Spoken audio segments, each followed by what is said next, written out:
ओम शांति। 5/2/79 मधुबन निवासियों के साथ बाप दादा की रूह रिहान। आज विशेष यादगार भूमि जिसकी महिमा आज भी भक्त लोग कर रहे हैं। ऐसे महान भूमि व महान तीर्थ स्थान पर रहने वाले विशेष भाग्यशाली आत्माओं से मिलने आए हैं। जैसे भूमि समर्थ है, जिस भूमि में आने से अनेक आत्माओं का व्यर्थ समाप्त हो जाता है, सब समर्थ बन जाते हैं। अनेक प्रकार के अनुभवों का खजाना सहज प्राप्त कर लेते हैं। ऐसे भूमि द्वारा जो वरदान चाहें वो वरदान याद और भूमि के आधार से सहज ही पा सकते हैं। ऐसी भूमि के निवासी स्वयं क्या होंगे? भक्त लोग इस दिव्य भूमि के व श्रेष्ठ स्थान के दर्शन के लिए अब तक भी तड़पते रहते।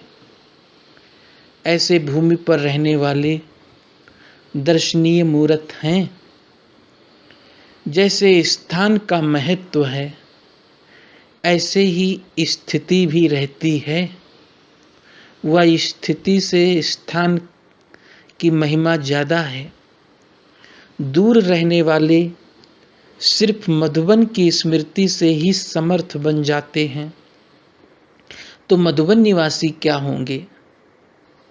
जैसे महत्व है वैसे ही महान है। मधुबन स्थूल सूक्ष्म प्राप्तियों का भंडारा है। सभी अपनी स्पीड और स्टेज श्रेष्ठ समझते हो। मधुबन निवासियों को जो साधन है, संग है, भूमि के महत्व का सहयोग है, वायुमंडल का सहज साधन है, उसी प्रमाण सिद्धि स्वरूप हैं। वर्ष बीते, ये वर्ष भी बीत गया, नया वर्ष चालू हो गया, इसका भी मास पूरा हो गया। एक मास की रिजल्ट में भी अनुभव क्या रहा? चढ़ती कला का अनुभव रहा। हर कदम जमा करने वाला अर्थात समर्थ रहा। स्वयं के प्रति और सर्व के प्रति विघ्न विनाशक रहे। जबकि समय समीप आ रहा है, तो चारों ही सब्जेक्ट में मार्क्स चाहिए। जैसे सेवा के लिए सभी के मुख से एक आवाज निकलता कि सेवाधारी बहुत अच्छे हैं, वैसे ही ज्ञान, योग और धारणा युक्त भी हो। जैसे टोटल वायुमंडल में स्वर्ग का अनुभव करते हैं, वैसे व्यक्तिगत भी स्वर्ग वाले अर्थात सर्व प्राप्ति स्वरूप अनुभव करें। चलते फिरते एक दो को फरिश्ता नजर आएं। अच्छा, इस वर्ष सभी वर्ग वालों को संपर्क में लाओ। ऐसे संपर्क में हो जो अपनी अथॉरिटी से इशारा मिलते ही सब कार्य संपन्न कर दें। समय पर संपर्क करते हो, बाद में संपर्क हल्का हो जाता है। अभी संपर्क बढ़ाओ। जैसे शुरू में लक्ष्य रहता था कि हर एक का भाग्य जरूर बनाना है, वैसे अब लक्ष्य हो कि हर वर्ग की आत्माओं को संपर्क में लाकर विशेष सेवा के अर्थ निमित्त बनाकर सहयोग लें। अभी सभी स्थानों पर मध्यम क्वालिटी है, लेकिन आखिरीन तो सब पहुंचना है, सब तक पहुंचना है।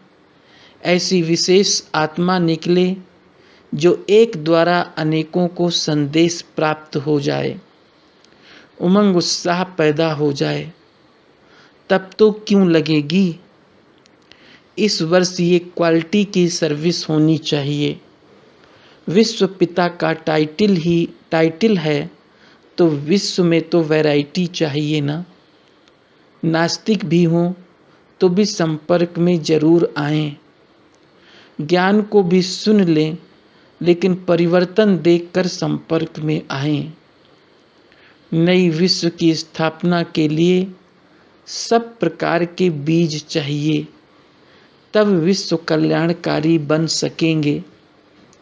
धर्म राज्य के नेताएं भी इतना जरूर माने कि इन्हों का परिवर्तन और जो विधि है वो बहुत अच्छी है। धर्म नेताएं भी ऐसे अनुभव कर सहयोग में आएंगे। अच्छा, टीचर्स के साथ मुलाकात। सभी टीचर्स विशेष सेवाधारी अर्थात बाप को अपनी वाणी द्वारा और कर्म द्वारा प्रत्यक्ष करना ही विशेष सेवाधारियों का कर्तव्य है। अब तक जो किया वो यथाशक्ति नंबरवार पुरुषार्थ अनुसार बहुत अच्छा किया, लेकिन अब तक रिजल्ट में आत्माओं को ये अनुभव हो कि ये महान आत्माएं हैं, महान जीवन वाली हैं। ये अनुभव कोई आत्माओं ने किया और वर्णन भी करते हैं, लेकिन अब बाकी क्या रहा। बाप ने जीवन बनाकर बच्चों के आगे जो जीवन की महिमा करते रहते, लेकिन अब बच्चों का कर्तव्य क्या है। जो बाप बैकबोन है, गुप्त रूप में पार्ट बजा रहे हैं। बाप को प्रत्यक्ष करना है। सुनाने वालों को पहचानते हैं, लेकिन बनाने वाला अभी भी गुप्त है। तो अब बनाने वाले को प्रत्यक्ष करना अर्थात विजय का झंडा लहराना। विशेष जिस समय स्टेज पर आते हो उस समय स्वयं भी बाप के स्नेह और प्राप्ति में लवलीन स्वरूप हो। जैसे लौकिक रीति से भी कोई किसके स्नेह में लवलीन होता है तो चेहरे से, नैनों से, वाणी से अनुभव होता है कि ये लवलीन है, आशिक हैं। ऐसे जब स्टेज पर आते हो, जितना अपने अंदर बाप का स्नेह इमर्ज होगा उतना स्नेह का वान औरों को भी स्नेह में घायल कर देगा। भाषण के लिंक सोचना, पॉइंट्स दोहराना ये स्वरूप नहीं हो, लेकिन स्नेह और प्राप्ति का संपन्न स्वरूप हो, अथॉरिटी हो। जिस चीज की अथॉरिटी होते हैं उनको सोचना नहीं पड़ता, सोचा हुआ ही होता है। स्टेज पर आने के पहले मनन करके बुद्धि में पहले से ही टॉपिक का स्पष्टीकरण कर लेना चाहिए। उस समय इस अटेंशन में रहना चाहिए। टॉपिक तैयार होगी तो टॉपिक की भी अथॉरिटी हो बोलेंगे। पॉइंट को ही सोचते रहेंगे तो अथॉरिटी अनुभव नहीं होगी। पहले स्नेह और प्राप्ति स्वरूप हो। दूसरा, जब बोलना शुरू करते हो तो अंदर की अथॉरिटी और बोल में पहले दिल की आवाज से बाप की महिमा हो। जैसे दिन है शिवरात्रि का तो शिवरात्रि अर्थात बाप को प्रत्यक्ष करने का दिन। इसी को ही परमात्म बाम कहा जाता है। जो अंदर में समाया हुआ है वो लोगों को प्रत्यक्ष दिखाई दे, ये है बाम का फटना। जैसे बाम फटता है तो क्या करता है, सबको अग्नि में जला देता है। तो ये परमात्म बाम अर्थात स्नेह का बाम संबंध जोड़ने का बाम, दिल के आवाज से महिमा करने का बाम, सभी को लगन में मगन की आग में सभी को हिला दें। जब बाम फटता है तो सब हिल जाते हैं ना, तो सबकी बुद्धि को हिलावे। ये किसकी महिमा है? ये किसकी अथॉरिटी से बोल रहे हैं? ये क्या और किसका संदेश दे रहे हैं? अथॉरिटी भी हो, मधुरता भी हो, शब्दों की मधुरता हो, लेकिन अंदर समाई हुई अथॉरिटी हो। शब्द भी रहम दिल की भावना के हों, स्पष्ट भी करते रहें, लेकिन स्पष्ट करते हुए बाप की महिमा करते हुए संबंध भी जोड़ते जाएं। हम ये क्यों कहते, इससे क्या प्राप्ति होगा, हम लोगों का अनुभव क्या है, एक घड़ी की भी प्राप्ति क्या है, ऐसे बीच बीच में निजी अनुभव का आवाज लगे। सिर्फ भाषण नहीं लगे, लगन में मगन मूर्त अनुभव हो। ये नवीनता है। लोग कहते हैं लेकिन स्वरूप नहीं बनते। आपका बोल और स्वरूप दोनों साथ साथ हो, स्पष्ट भी हो, स्नेह भी हो, नम्रता भी हो, मधुरता भी हो, महानता भी हो, सत्यता भी हो, लेकिन स्वरूप की नम्रता भी हो। इस रूप से बाप को प्रत्यक्ष करना है। निर्भय हो, लेकिन बोल मर्यादा के अंदर हो। दोनों बातों का बैलेंस हो। जहाँ बैलेंस होता है वहाँ कमाल दिखाई देती है, और वो शब्द कड़े नहीं मीठे लगते हैं। तो अथॉरिटी और नम्रता दोनों के बैलेंस की कमाल दिखाओ। इसको कहा जाता है बाप की प्रत्यक्षता का साधन। जैसे झूठे शस्त्रों की अथॉरिटी वाले कितनी अथॉरिटी से बोलते हैं, जो बिल्कुल असत्य बात को उसको कैसे सिद्ध करके बताते हैं। न सिर्फ सिद्ध करके बताते, लेकिन मनवाते भी हैं। सत्य वचन महाराज कहलवाते भी हैं।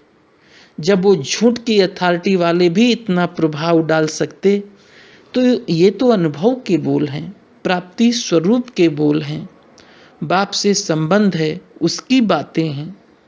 तो क्यों नहीं कहलवाएंगे व मनवाएंगे? तो अब समझा क्या करना है? परिचय को पूरा स्पष्ट करना है। एक पॉइंट सुनाकर बाप की तरफ अटेंशन खिंचवाओ। सारी पॉइंट्स बोलकर बाप की महिमा के बोल करके बाप की तरफ अटेंशन खिंचवाओ। बार बार पत्थर पर स्नेह का पानी डालते जाओ, तब ये पत्थर पानी होगा। और जितना हो सके साइलेंस का प्रभाव हो, रूपरेखा ही अलौकिक हो, सिंपल स्वच्छ रूहानियत व प्योरिटी के वाइब्रेशंस हो। सुनने वाली जो सहयोगी ब्राह्मण आत्माएं होती, उनमें भी वायुमंडल को बनाने का संकल्प हो। जैसे अगरबत्ती वायुमंडल को परिवर्तन कर देती, वैसे सब ब्राह्मण आत्माओं की वृत्ति, रहम की वृत्ति अगरबत्ती का काम करे, जो आने से ही उनको महसूस हो कि ये सभा कोई अलौकिक सभा है। अच्छा, स्नेह मिलन से स्नेह की झोली भरकर जावेंगे और फिर सबको स्नेह बांट देंगे। बाप का स्नेह ऐसा स्नेह स्वरूप हो जावेंगे जो सबको आपके चित्र चलन से बाप का स्नेह नजर आएगा। स्नेह मिलन अर्थात दृढ़ संकल्प द्वारा स्वपरिवर्तन और सबके परिवर्तन सहयोगी बनना, यह है स्नेह मिलन की विशेषता।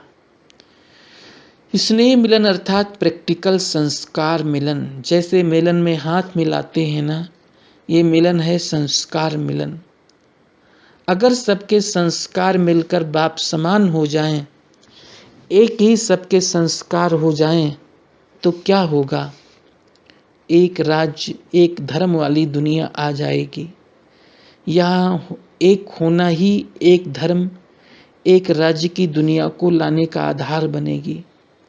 स्नेह मिलन अर्थात कंप्लेन खत्म और कंप्लीट होकर जाएं, उल्हाने खत्म, उल्लास में आ जाएं। ये है स्नेह मिलन।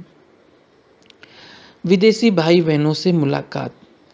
बाप दादा सभी लवलीन रहने वाले बच्चों को देख हर्षित होते हैं। जो सदा लवलीन रहते, उसकी निशानी क्या होती?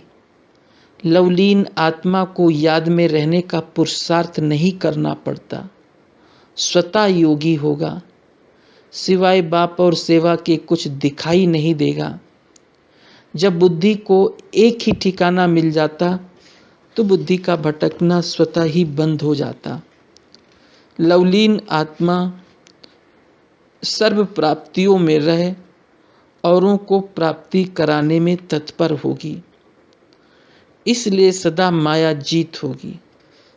लवलीन रहने वाले हो या मेहनत करने वाले हो, विदेश में रहने वाली आत्माओं को विदेश की सेवा अर्थ योगी जीवन का अनुभव सेवा में सफलता मूर्त बना सकता है। जितना जितना अपनी स्टेज को पावरफुल बनाएंगे, पावरफुल अर्थात सर्व प्राप्ति के अनुभवी मूर्त, तब सफलता मूर्त होंगे। क्योंकि दिन प्रतिदिन वैरायटी प्रकार की इच्छा वाली आत्माएं सामने आएंगी, तो सर्व इच्छाओं को पूर्ण करने वाले तब बन सकेंगे जब प्राप्ति स्वरूप के अनुभवी होंगे। आपको सभी ढूंढने आएंगे कि सुख शांति के मास्टर दाता कहाँ हैं। जब अपने पास सर्व शक्तियों का स्टॉक होगा, तब तो सबको संतुष्ट कर सकेंगे। जैसे विदेश में रिवाज है, एक ही स्टोर में सब चीजें मिल जाती है, ऐसे आपको भी बनना है। ऐसे भी नहीं कि सहन शक्ति हो लेकिन सामना करने की शक्ति नहीं, सर्व शक्तियों का स्टॉक चाहिए, तब सफलता मूर्त बन सकेंगे। अभी विदेश में मनसा सेवा का वातावरण और भी पावरफुल बनाओ, क्योंकि वहाँ की वैरायटी आत्माएं वायुमंडल से प्रभावित होंगी। पहले वाइब्रेशंस उन्हों को खींचेगा, फिर नॉलेज सुन सकेंगे। मनसा सेवा करने के लिए सदा एकाग्रता का अभ्यास चाहिए। व्यर्थ समाप्त हो तब मनसा सेवा कर सकेंगे। मधुबन से मनसा पावरफुल सर्विस का अनुभव करके वहाँ के लिए अभ्यासी बनकर जाओ। जो भी देखें वो अनुभव करें कि ये शक्तियों की खान आए हुए हैं। जो शक्तियाँ अनुभव में आ गई तो अनुभव सदा काल जीवन का अंग होता है। ज़्यादा से ज़्यादा अनुभवों की खान बनकर जा रहे हैं। जैसे बाप परफेक्ट है तो बच्चे भी बाप समान, कोई डिफेक्ट ना हो। अच्छा, सेवाधारी ग्रुप से बातचीत। सेवाधारी अर्थात बाप समान, क्योंकि बाप भी सेवाधारी बनकर आते हैं। बाप का स्वरूप ही है विश्व सेवक। जैसे बाप विश्व सेवाधारी है, वैसे आप सब भी बाप समान विश्व सेवाधारी हो। शरीर द्वारा स्थूल सेवा करते हो, लेकिन मनसा द्वारा विश्व परिवर्तन की सेवा में तत्पर रहो। तन मन दोनों में सेवाधारी, एक ही समय पर दोनों ही इकट्ठी सेवा करते हो। ऐसे नहीं तन की सेवा करते हो तो मन की नहीं कर सकते। दोनों ही एक ही समय पर करने से डबल प्राप्ति होगी। डबल सेवाधारी ही डबल ताजधारी बनते हैं। अगर सिंगल सेवा करेंगे तो डबल ताज नहीं मिलेगा। कर्म करते हुए चेक करो, डबल सेवा के बदले सिंगल तो नहीं हो गई। अटेंशन रखते रखते संस्कार बन जाएंगे। जो मनसा और कर्मणा दोनों सेवा साथ साथ करते हैं, साक्षात्कार देखने वाले को अनुभव होगा ये कोई अलौकिक शक्ति है। लोग स्वतः ही आपके पीछे होंगे। इसी अभ्यास को आगे बढ़ाओ, इतना अभ्यास बढ़ाओ जो नेचुरल और निरंतर हो जाए। अच्छा, ओम शांति।